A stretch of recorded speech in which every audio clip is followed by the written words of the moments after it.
एक बार किसी गांव में हाथी की मृत्यु हो गई। मृत्यु के बाद उसकी आत्मा यमलोक पहुंची। वहां पर हाथी के कर्मों का लेखा जोखा निकाला गया, जिसमें पाया गया कि उसने अपने जीवन में अच्छे कर्म किए हैं। यमराज ने हाथी से कहा, अरे गजराज, तुम्हारे जीवन में कर्म भी काफी अच्छे रहे हैं, इसीलिए मैं तुम्हारी एक इच्छा पूरी करना चाहता हूँ। बताओ, तुम्हारी सबसे बड़ी मनोकामना क्या है? हाथी बोला, यमराज जी, यदि आप वास्तव में मेरे कर्मों से प्रसन्न हैं और मेरा दूसरा जन्म होना है, तो कृपया मुझे किसी भी जीव के रूप में जन्म दीजिए, लेकिन मेरे ऊपर किसी मनुष्य का अधिकार ना हो। मनुष्य के साथ रहना सबसे कठिन कार्य होता है।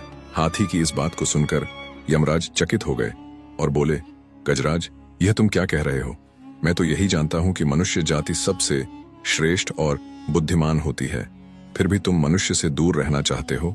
हाथी ने उत्तर दिया, यमराज जी, यही तो समस्या है कि मनुष्य जाति सबसे बुद्धिमान होती है। आपको शायद मनुष्यों के विषय में अधिक जानकारी नहीं है, इसलिए आप ऐसा सोच रहे हैं। यमराज बोले, ऐसा कैसे हो सकता है? यहाँ देखो, कितने मनुष्य खड़े हैं। वे अपने कर्मों के अनुसार जो भी फल मिल रहा है, उसे बिना किसी शिकायत के स्वीकार कर रहे हैं। हाथी मुस्कुराया और बोला, महाराज, इसका कारण यह है कि ये सभी मृत आत्माएं हैं। यदि आप किसी जीवित मनुष्य से मिलेंगे तो आपको उनकी असली प्रकृति का पता चलेगा। यमराज को हाथी की बातों में रुचि आई और वे बोले, ठीक है, तुम्हारी परीक्षा लेते हैं। मैं तुम्हारे मालिक को जीवित यमलोक बुलवाता हूँ। यदि तुम्हारी बात सत्य निकली तो मैं तुम्हारी इच्छा पूरी करूंगा। अब यमराज भी किसी जीवित मनुष्य से मिलने के लिए उत्सुक हो गए। उन्होंने अपने यमदूतों को आदेश दिया, जाओ और हाथी के मालिक को जीवित ले आओ।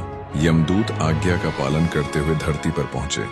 उन्होंने देखा हाथी का मालिक पलंग पर सो रहा था, तो यमदूतों ने पलंग सहित उसे उठा लिया और वे यमलोक की ओर उड़ चले।